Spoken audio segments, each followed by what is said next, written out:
What a beautiful piece, Brock. Thank you. Good morning, and welcome to the First Universalist Church of Rochester, where we are called to nurture the spirit and to serve the community and hopefully to get the heat on next Sunday. I apologize to those of you here in person.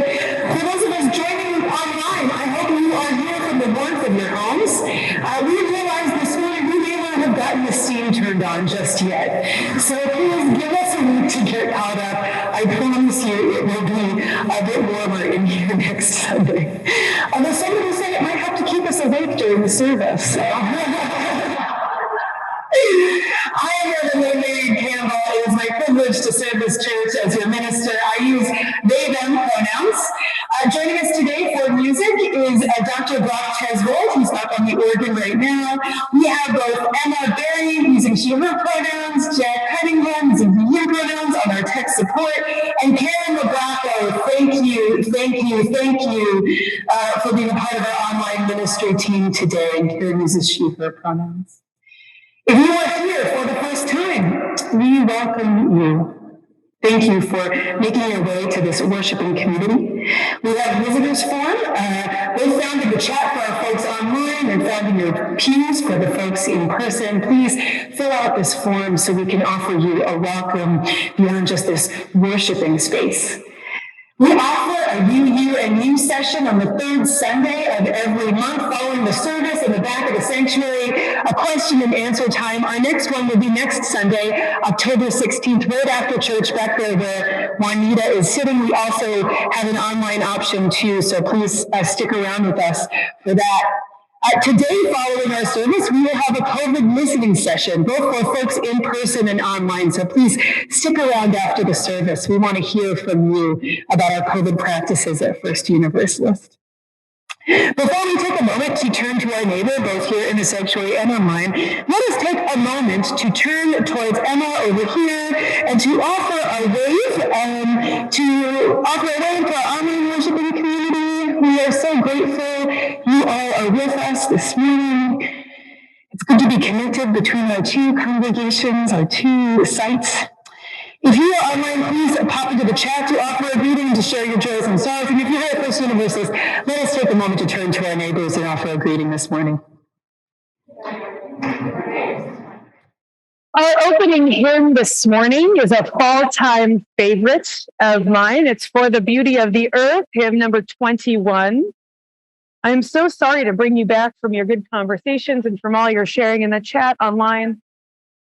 But let us join hearts and voices in singing hymn number 21, found in your gray hymnals, if you prefer the hymnal, and also we have the words on our slides here on the screen. So please join hearts and voices in singing together.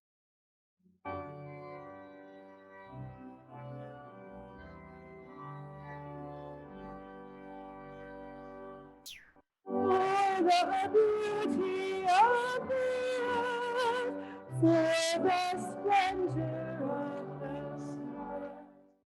Please be seated. Our call to worship this morning comes from Bridget Watts, who would have been our worship associate today, but is still home with a spouse who is testing positive for COVID. So Bridget, we are thinking of you and grateful for these words this morning. Welcome, fellow seekers. What are you hungry for today? What sweet peach of kindness do you hope someone will put in your hand? Fuzzy and warm from the sun? What fragrant soup of fellowship, full of nourishing vegetables, do you long to share with others? What ruby red cherry of beauty and inspiration will feed your spirit? What crunchy whole grain bread of meaning and purpose would make your soul feel fed? Come, let us sit down together at the welcome table where there is always enough to go around, where each of us can find something to nourish us, if we will open our hearts and minds to the gifts of this hour. In the name of the love that makes us one, Come, let us worship together this morning. As Kitty Forbush lights our chalice at First Universalist Church, and you light your chalices in your own homes, will you join me in saying our chalice lighting words in unison? May we be a people of welcome, here to grow in heart and mind and spirit, and may we reach out to serve our community. Please rise in body or in spirit to join me in our affirmation of faith, followed by our doxology. Love is the doctrine of this church. The quest for truth is its sacrament, and service is its prayer. To dwell together in peace, to seek knowledge in freedom, to serve humanity in fellowship, to the end that all souls shall grow into harmony with the source and meaning of life. Thus do we covenant with each other and with all.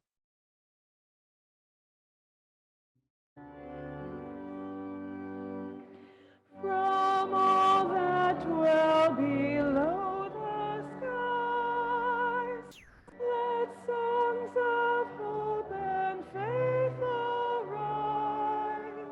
Let peace, goodwill on earth be sung, through every land, by every tongue.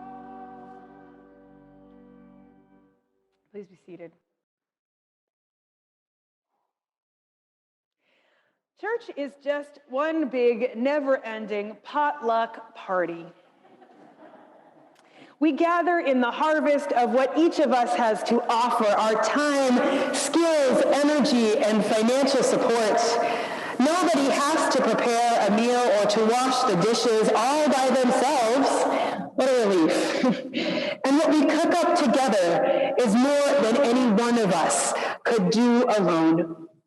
This church and its mission continue because of your support.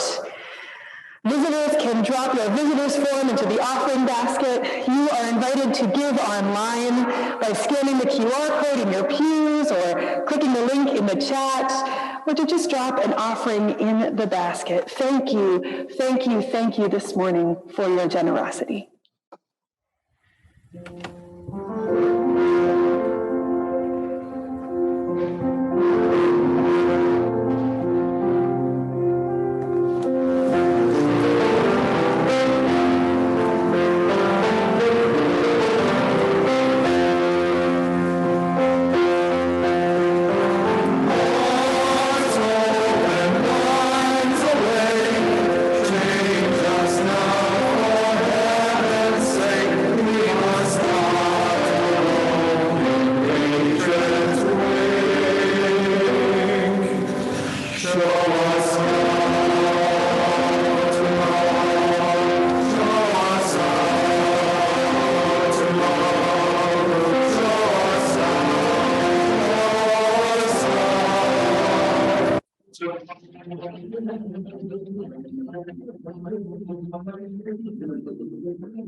We must learn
I love that song. I feel like Dr. Brock and I were saying before the service, we could sing that every Sunday, I feel like, here at this church, such a universalist piece, right? Well, this morning I have a story, and I'm bringing it with greetings to you all from Reverend Michelle Yates, our Minister of Lifespan Faith Development, who picked this story out just for us this morning. It's called Just Enough and Not Too Much by Keith Zamash. Simon the fiddler had a cozy little house and everything he needed. He had a chair to sit on, a bed to sleep in, food to eat, clothes to wear, a soft hat, a toy animal, good friends, and a beautiful fiddle with a voice as sweet as honey. For a long time, Simon was perfectly happy. He took care of his house, spent time with his friends, and played his fiddle to his heart's content. But one day, Simon looked around the house and he thought, I don't have enough. I want more. So Simon got another chair, and another, and another, and then a few more. Soon, Simon had many chairs. But still, Simon thought, I don't have enough. So he got another hat, which may sound pretty tempting on this Sunday morning, and another, and another, and then a few more. Soon, Simon had many hats. He was likely quite warm. But still, Simon thought, I don't have enough. So he got another toy animal, and another, and another, and then a few more. Soon, Simon had many toy animals, and for a while, he enjoyed having more. Until Simon noticed that his house was getting a little crowded. In fact, it got so crowded, he could hardly move around. Simon missed his simple life. He missed taking care of his house, spending time with his friends, and playing his beautiful fiddle. I have too much, Simon cried. So he set up a long table, and he put his chairs all around it. Then he put a hat and a toy animal on the table in front of each chair. Simon decorated his house and baked a cake. And when everything was ready, he invited his friends to come over for a wonderful party. When Simon's friends arrived, they said, hello, it's been so long. They sat on the chairs, put on the hats, and played with the toy animals. And it was indeed a wonderful party. Everyone talked and sang, danced and ate cake until only the crumbs were left. When the party was over, Simon's friends began taking off their party hats, but Simon stopped them. Please, he said, keep these hats on your heads. Keep the animals in your arms. Take them home with you. Take the chairs too. I don't want to have more anymore. Thank you. Thank you, everyone said. Oh, what a wonderful party. Then Simon the fiddler breathed a sigh of relief, which let's all just do together. He had just enough, and not too much, and he was perfectly happy again. The end. Just like Simon in our story this morning, we too are called to share from the wealth of what we have, offering food and money to our Nestor Street food cupboard. So if you have food to donate this morning, please raise it above your heads or bring it forward. If our ushers might be willing to go around and grab some of the food to come and collect it from you.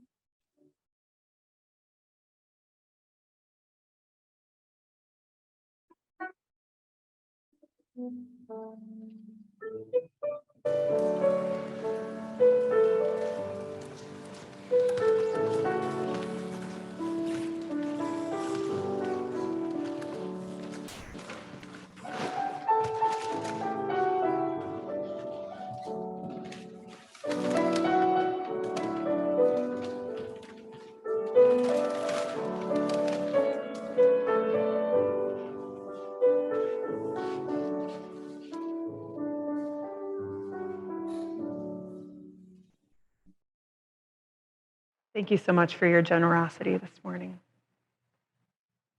I want to invite you into this reverent time of sharing the joys and the sorrows of our gathered community. So if you'd like to, you can place a hand over your heart to be able to listen from this heart-centered space, recognizing we can do this both here in the sanctuary and online, wherever we are, however we are in this service together. As Kitty places stones into a bowl, I will read aloud the joys and sorrows of our gathered community. This morning we have a joy from Charlie Kortzel. This month marks the 1-year anniversary that the book Revolutionary Girl was published. Congratulations. What a wonderful collaboration with Kitty Forbush. So far there are more than 250 copies circulating out there. What a joy. I want to share this morning a joy also from Kitty Forbush, who spent the day walking in Letchworth Park. What a beautiful place to have so close by. A joy this morning from Richard Reed. I'm so appreciative of the messages and good thoughts and support that I received this past week as Richard has been in some health struggles. So grateful for that support. And a joy from Dwight Montague. Spent Saturday with my son and his partner out in Williamson. Wonderful, Dwight. We also share a concern about Bob Remley, one of our congregants here. Bob fell and broke his hip this past week. And he has had emergency surgery at Highland Hospital, and he seems to be recovering well. He'll likely go to rehab. And he welcomes cards and calls. Folks are also welcome to visit him. We'll drop one stone into the bowl to represent all the joys shared by our online community. And we'll drop one stone into the bowl to represent all the sorrows shared by our online community. And then let us drop one final stone to represent all of the joys and the sorrows left unspoken in the silent sanctuaries of our hearts. May all be held in the heart of love.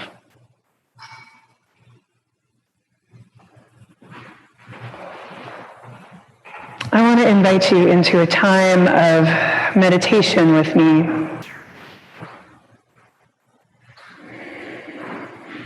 This evening marks the first evening of Sukkot in the Jewish tradition. And so I'm bringing you 2 poems this morning from Dane Cutler for the meditations of our hearts as loved ones and folks here prepare for this observance.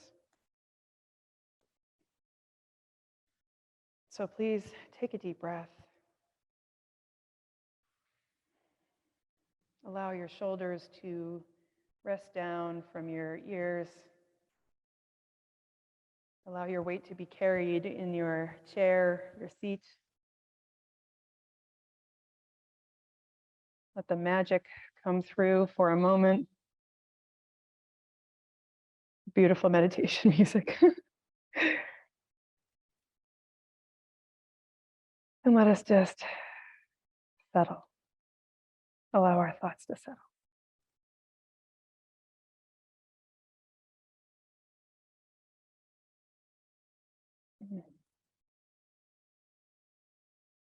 And the divine says, after you are all wrung out from that amends making and accountability having, go out into your backyard and build yourself a fort. Be sure to invite all of your friends to join you in your backyard for food and merriment, because that is how you make the community continue after all that hard work.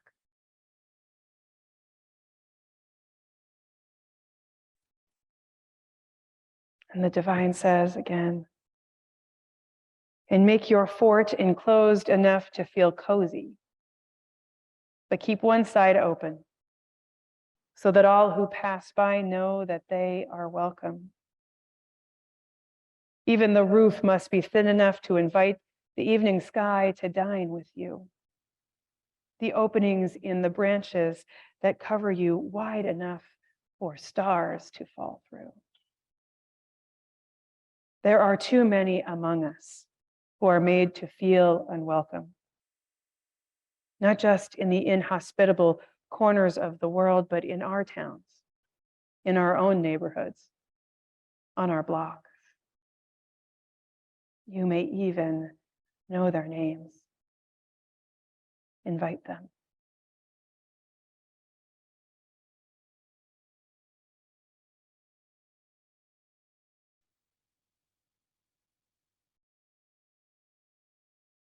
As we hold silence together, I'll invite you to consider what are the names of those who too often feel unwelcome, who needs to be invited in.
Our hymn of contemplation this morning is hymn number 167, Nothing But Peace Is Enough. And Brock will probably play it once through for us, since this is a hymn we're not super familiar with.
This past summer, I was given an unexpected gift. A dear friend, a woman whose brother I had accompanied through his death, at the end of his life, she gifted me a half share of a community-supported agriculture program where I was to go to a farm every other Saturday and receive lots of fresh produce. This has been an amazing gift for me, inviting me to get creative in the kitchen in unexpected ways. How does one prepare kohlrabi? Not a vegetable I'm familiar with. What do I do with hakurei turnips? And I have to tell you that the watermelon of this summer was so sweet and crisp. It was a juicy, sweet delight. The ingredients have been delicious and have helped me to get in tune with the cycles and the seasons of what grows here in Western New York. On the farm, when you go there, they have a bunch of you-pick options where people are able to get out onto the farm and to pick our own produce. I am a deep lover of all things spicy, and the options for hot peppers have been plentiful. Each week, there is a sign out there, a little cardboard sign with a limit to be set on how many hot peppers one can take, making space for all to have an opportunity. But if I'm being honest, no one really takes notice of how many peppers people are picking. There is a trust there, and there is also a temptation. The tug towards wanting more leaves me in a quandary each week, especially when I see these beautiful peppers in front of me. Do I take the extra 2 to 3 peppers? Or do I stick to the limit? Does it really matter how much I take? The difficult in between choices sometimes in our world.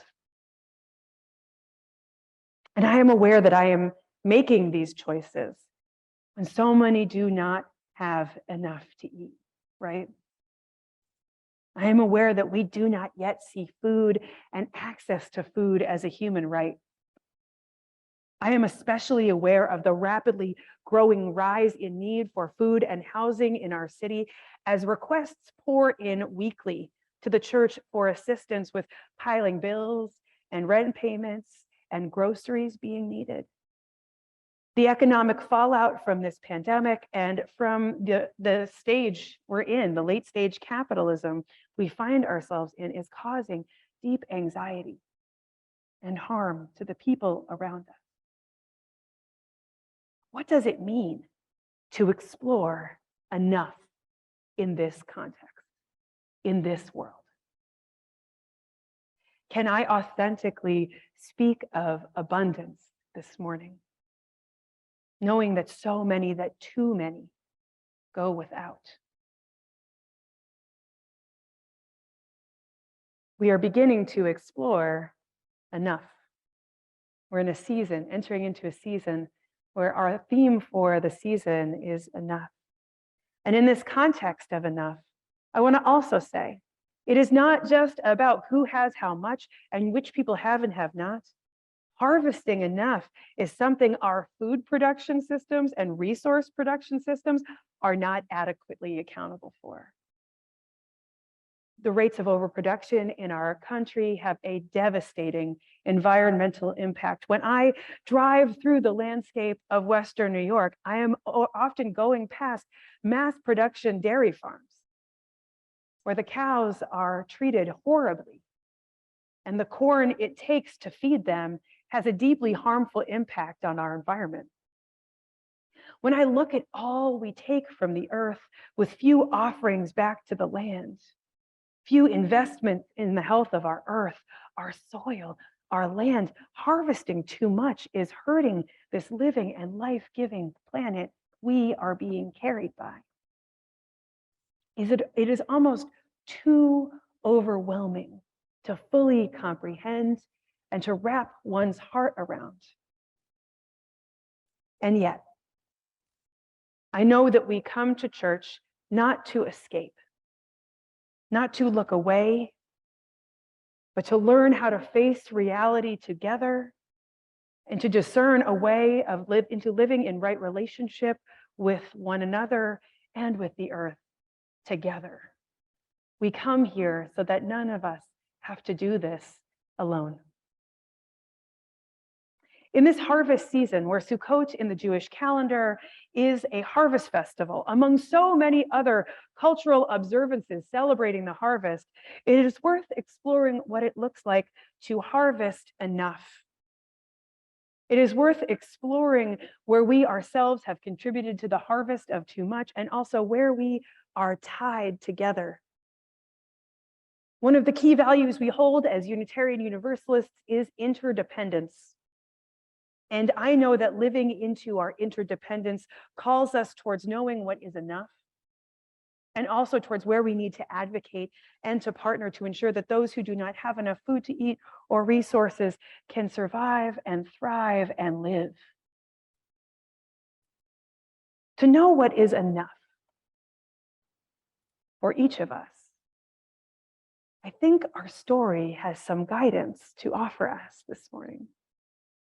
To get in touch with our definition of enough, I think we have to look to Simon the Fiddler, who could distill his life down into three simple things that bring his day meaning and become a marker of what is enough. I'll remind you, in case you've forgotten, it's taking care of his house, spending time with friends, and playing his beautiful violin. Now, I'm wondering from you, if you could distill your life down into three simple things, three simple acts, what would they be? What would the three things be that signal enough to you? In a moment, I'm going to invite you to turn towards your neighbor and share those out. So let's just pause here for a second and sit with the question. This isn't rhetorical. And just think for a moment about what are three things that are enough in life for you.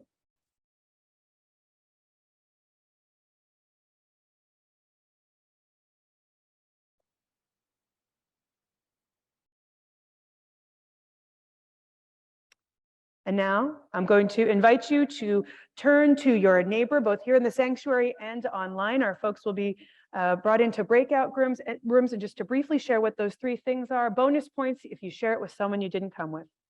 So please turn to your neighbor.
If you have more than 3, totally cool. Take a moment to get curious with one another as our online folks come back.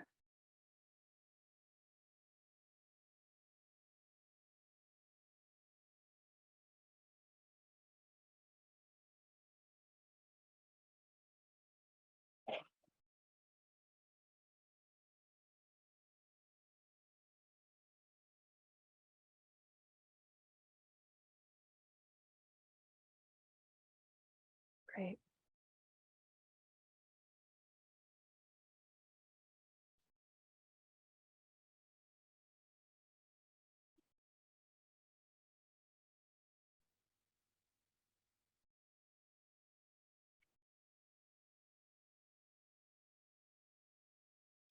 So as we're coming back from our time together, wrap it up.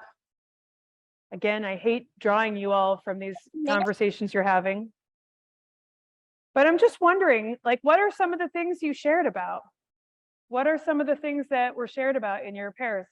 Just call some out, just a few. Your flute, music, love,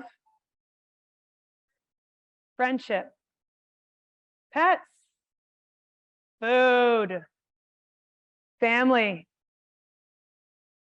grandchildren, wait,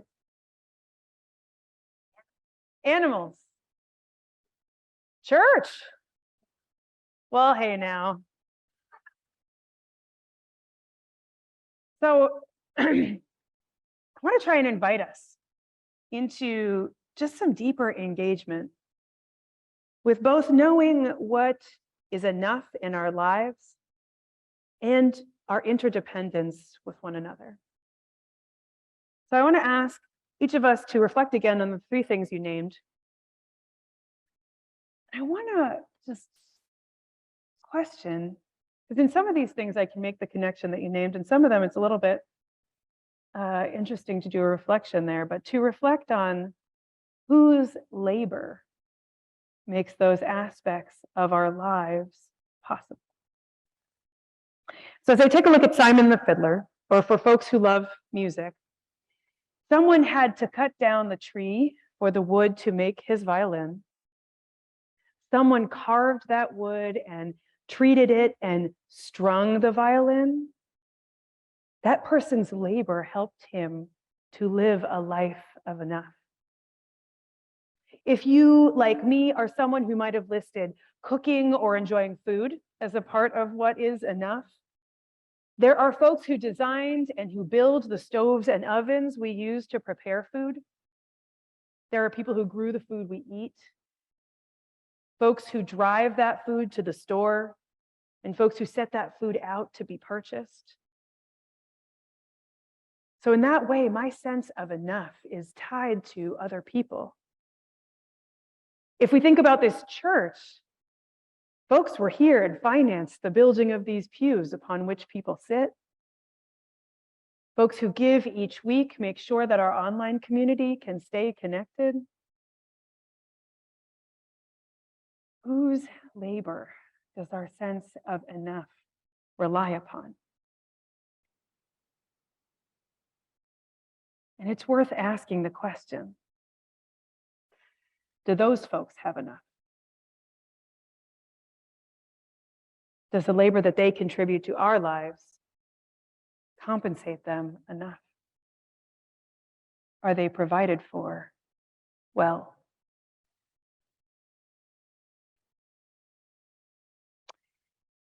It is a beautiful, warm, late summer, early fall day, just imagine it. And I am hunched over, bent down at the waist, looking for the rich, dark, shiny green skin of a sizable poblano pepper. So big, they are the size of clogs and truly shaped like shoes, if you've ever seen them. I pick one and then another, with the deep satisfaction of finding them at their peak ripening. They have been on the vines for long enough. At the same time, there is a farm worker elsewhere who is also hunched over, picking as fast as they can go, hoping to pick enough baskets and barrels to feed their family this week, hoping to be paid enough. In this time, my mind and heart cannot help but travel to interdependence, to the places where I know we are tied. I am reminded that this person is not separate from me. They pick the food I take into my body. No matter how much capitalism and my own selfish greed and my desire to be the exception want to see us as two separate people, I am reminded of how much I need this person in order to survive, in order to live a life of meaning and purpose and even quality, in order to feel like I have enough. This is interdependence. It is the reason we as a church collect food monthly. And I find some hope there. It is the reason we feed houseless people and we drive migrant farm workers to court dates and appointments. There are pockets of hope found here in this community. You all give me hope. There are ways to live into this interdependence. And I have to admit, if I'm being honest, I am growing concerned about just how much aid from individuals and small communities is enough. I have to tell you that I am angry, really like outraged even, often, that we live in a society where we are constantly asked to reflect on what we as individuals and as a small church community can do to give folks access to enough food to eat and money to meet their financial needs without support from a larger system. It is infuriating. I feel sometimes overwhelmed and even a bit hopeless about the small incremental changes we are making as people are being evicted from their homes, and too many are one medical bill, one accident away from not having their needs met. Our country and our world are not often focused on enough, on ensuring that everyone has enough, and we have to be honest about that today. And it is my job with you all to find the hope. And the hope is found, I believe, in our sense of interdependence. Interdependence in the ways that I see my actions and words and choices have an impact on others, just as their actions and words and choices have an impact on my life. Having a deep-rooted sense of interdependence will likely require each of us to make changes to how our patterns of consumption affect our environment and our world. I want you to hear this morning that you are not small, nor insignificant. What you do makes a difference. What we do makes a difference.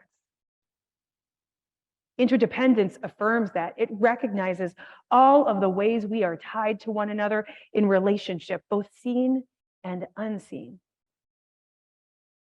Our hope is found in the ways our society, our structures take up the mantle of truly caring for one another, of being of acknowledging explicitly interdependent relationship. And I know that our efforts can feel small. But I also want to say that as our personal sense of interdependence grows, our communal sense of interdependence grows. And it is possible for our larger societal sense of interdependence to grow. It is possible. It is not just a dream. But it requires us to take interdependence seriously.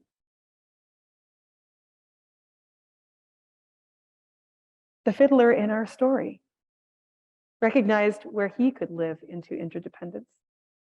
Simon sees he wants more and more and more and decides to have a party to give it all away, to spread the love. But a beautifully interdependent way to ensure everyone has enough. In the observance of Sukkot, a temporary structure is made where meals are eaten, and the invitation is there to welcome people in, especially those who have been cast out, those who do not have enough. It will take those of us in this space, both online and in person, to live into a vision of interdependence that truly ensures all have enough. It will take, obviously, those beyond this space to partner with and to learn from, especially people who are living without. It will take building the self-interest of those of us who have not had to farm a day in our lives or are not currently underemployed, to see the ways that labor shortage and the food we eat are deeply tied to our own quality of life. And it will take an honest look at what enough is and where the gaps in care are. We saw a good example, a disturbing example of this past summer, right out here on our front porch, as people came to stay on our front alcoves, and especially one person got quite disruptive. There certainly is not enough housing, nor mental health care, nor addiction services available here in Rochester. That is clear. Those who do not have access to resources are falling through the cracks. When someone has to stay in our alcoves, exposed to the elements and in a mental health crisis, we as a community and a society are failing that individual, and likely countless others that we do not know and won't know their names. We are more likely to have enough for all when we honor our interdependence. We are more likely to ensure our neighbors and our community members are provided for when we live into what is enough for ourselves and share out of the abundance that may be present in some of our lives. When we claim this Unitarian Universalist value, this season of harvest becomes less about what we can store up for ourselves individually, what we can hoard and hang on to, and more about how we can share in the resources many of us have. Let us harvest enough and examine our choices, our actions, our ways of being.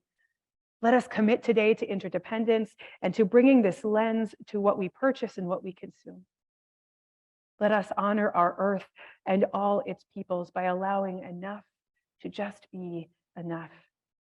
And let us invest in relationships with our neighbors, our community, and our world.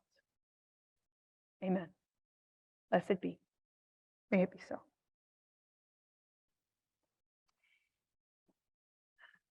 As we consider what may be enough, Rock and I thought we could sing hymn number 16. It's a gift to be simple. And you know what? I'm going to invite us, if we'd like to sing it in a round. After singing it once through in unison. I was part of a children's choir where we sang this when we were growing up from these self-same hymnals. So please rise in body or in spirit as we sing hymn number 16, "'Tis a Gift to Be Simple." We'll sing it once through and then we'll sing it in the round.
please remain standing as we extinguish our chalice flame this morning. Let us read together the words printed on the screen and in your orders of service. We extinguish this flame, but we keep its light in our hearts with its message of love and justice, taking it outside these walls to the world we live in until we are together again. As we close our service this morning, I'll invite you to place a hand over your heart, to take a look around at who is here with you, both online and here in person. Take a moment to look at who you are here in relationship with.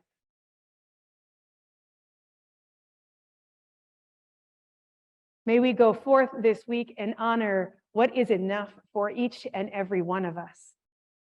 And may we go forth this week and take seriously the charge of interdependence, the ways that we are called to see our sense of enough as tied to others, that tie us to others, that tie us to still yet others. May we know that we ourselves are loved.